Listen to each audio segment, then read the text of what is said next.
Ça faisait un petit moment que je n'avais pas proposé de DIY pour les mariages, alors aujourd'hui je reviens avec 3 DIY pour créer des marque-places. Pour le premier, j'utilise de l'argile autodurcissante.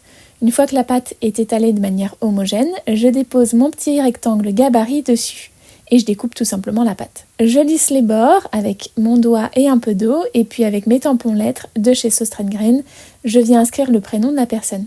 Je pense surtout à faire un petit trou de l'autre côté et comme d'habitude, j'attends que ça sèche avant de passer un petit coup de papier de verre pour enlever les aspérités. Une fois que c'est sec, je n'ai plus qu'à glisser un petit bout de cordelette dans le petit trou que j'ai réalisé au préalable. Et si vous voulez, vous pouvez aussi glisser des petites perles dans la cordelette.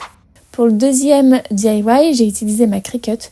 J'ai fait découper dans du papier cartonné des petites fleurs dont le centre est vide et avec un petit trait sur le côté. J'y ai fait aussi écrire le prénom des personnes concernées et de cette manière, on peut déposer cette fleur autour du verre à pied sur la table. Et pour la dernière création, j'ai aussi utilisé ma machine de découpe. J'ai fait découper encore une fois dans du papier cartonné les lettres des prénoms souhaités et puis je viens coller ces lettres sur des morceaux de pierre.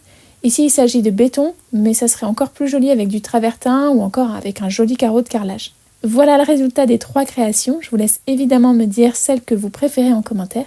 Et moi, je vous fais des bisous.